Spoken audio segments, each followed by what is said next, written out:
Mike Mulligan and his steam shovel. Stories and Pictures by Virginia Lee Burton.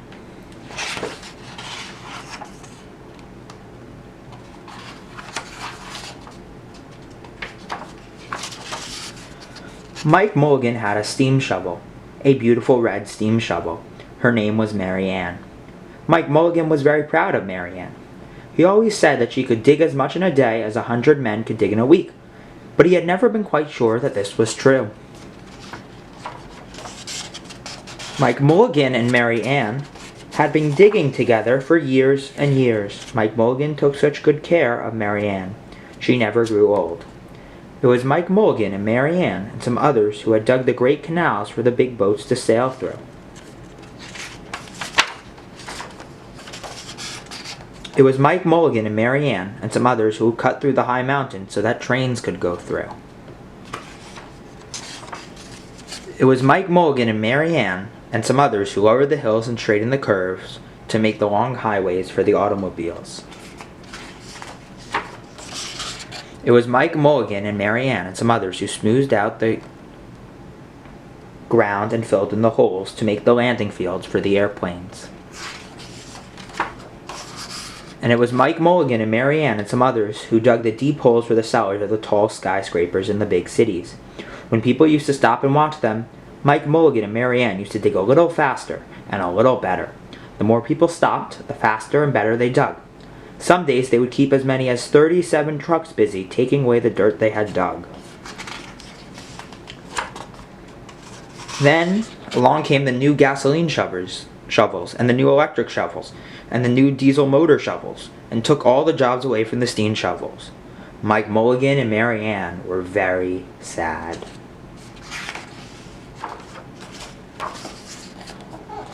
All the other steam shovels were being sold for junk, or left out in old gravel pits to rust and fall apart. Mike loved Marianne. He couldn't do that to her. He had taken such good care of her that she could still dig as much in a day as 100 men could dig in a week. At least he thought she could, but he wasn't quite sure. Everywhere they went, the new gas shovels and the new electric shovels and the new diesel motor shovels had all the jobs. No one wanted Mike Mulligan and Marianne anymore. Then one day Mike read in a newspaper that the town of Popperville was going to build a new town hall. "We are going to dig the cellar of that town hall," said Mike to Marianne, and off they started. They left the canals and the railroads and the highways and the airports and the big cities where no one wanted them anymore and went away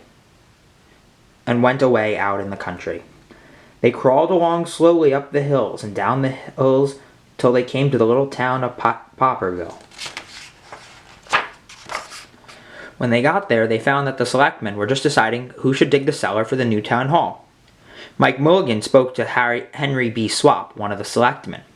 "I heard," he said, "that you were going to build a new town hall. Marianne and I will dig that cellar for you in just one day." "What?" said Henry B Swapp. "Dig a cellar in a day? It would take 100 men at least a week to dig the cellar for our new town hall." "Sure," said Mike, "but Marianne can dig as much in a day as 100 men can dig in a week." Though he had never been quite sure that this was true. Then he added, "If we can't do it, you won't have to pay." Henry B Swapp thought that this would be an easy way to get part of the cellar dug for nothing, so he smiled in rather a mean way and gave the job of digging the cellar of the new town to Mike Mulligan and Marianne. They started in early the next morning, just as the sun was coming up. Soon a little boy came along. "Do you think you will finish by sundown?" he said to Mike Mulligan. "Sure," said Mike. "If you stay and watch us, we always work faster and better when someone is watching us." So the little boy stayed to watch. Then Mr. McGulcuddy, Henry B Swapp, and the town constable came over to see what was happening, and they stayed to watch. Mike Mulligan and Marianne dug a little faster and a little better. This gave the little boy a good idea. He ran off and told the postman with the morning mail, the telegraph boy on his bicycle, the milkman with his cart and horse, the doctor on his way home, and the farmer and his family coming into town for the day, and they all stopped and stayed to watch. That made Mike Mulligan and Marianne dig a little faster and a little better. They finished the first corner neat and square. But the sun was getting higher. Clang, clang, clang. The fire department arrived. They had seen the smoke and thought there was a fire. Then the little boy said, "Why don't you stay and watch?" So the fire department of Popperville stayed to watch Mike Mulligan and Marianne. When they heard the fire engine, the children in the school across the street couldn't keep their eyes on their lessons. The teacher called a long recess and the whole school came out to watch. That made Mike Mulligan and Marianne dig still faster and still better.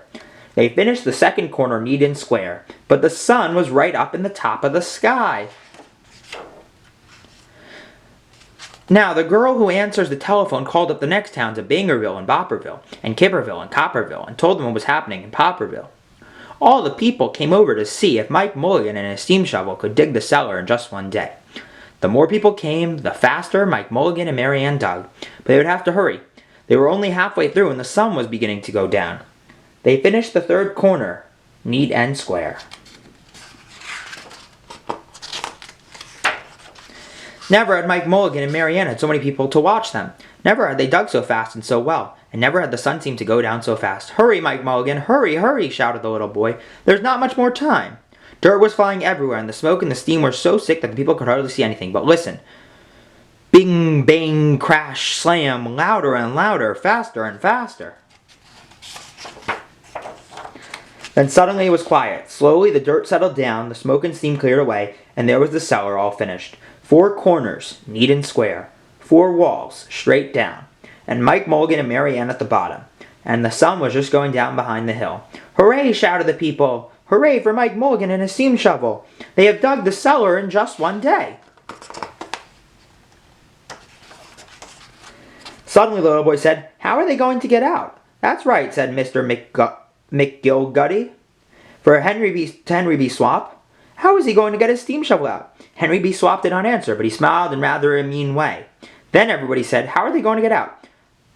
"Hi, Mike Mulligan! How are you going to get your steam shovel out?" Mike Mulligan looked around at the 4 square walls and the 4 square corners. He said, "We've dug so fast and we've dug so well that we've quite forgotten to leave a way out." Nothing like this had ever happened to Mike Mulligan and Marianne before, and they didn't know what to do. Nothing like this had ever happened before in Popperville. Everyone started talking at once, and everybody had a different idea, and everybody thought that his idea was the best. They talked and they talked and they argued and they fought till they were worn out, and still no one knew how to get Mike Mulligan and Marianne out of the cellar they had dug. Then Henry B. Swapp said, "The job isn't finished because Marianne isn't out of the cellar, so Mike Mulligan won't get paid." And he smiled again in a rather mean way. Now the little boy had been keeping very quiet. Another good idea. He said, "Why couldn't we leave Marianne in the cellar and build a new town hall above her? Let her be the furnace for the new town hall and let Mike Mulligan be the janitor. Then you wouldn't have to buy a new furnace, and we could pay Mike Mulligan for digging the cellar in just one day." "Why not?" said Henry B. Swapp, and smiled in a way that was not quite so mean. "Why not?" said Mr. McGillicuddy. "Why not?" said the town constable. "Why not?" said all the people. So they found a ladder and climbed down into the cellar to ask Mike Mulligan and Marianne. "Why not?" said Mike Mulligan. So it was decided, and everyone was happy. They built the new town hall right over Mike Mulligan and Marianne. It was finished before winter. Every day the little boy goes over to see Mike Mulligan and Marianne, and Mr. McGillicuddy takes him nice hot apple pies. As for Henry B. Swapp, he spends most of his time in the cellar of the new town hall, listening to the stories that Mike Mulligan has to tell and smiling in a way that isn't mean at all. Now when you go to Popperville, be sure to go down in the cellar of the new town hall. There they'll be, Mike Mulligan and Marianne. Mike in his rocking chair, smoking his pipe, and Marianne beside him, warming up the meetings in the new town hall.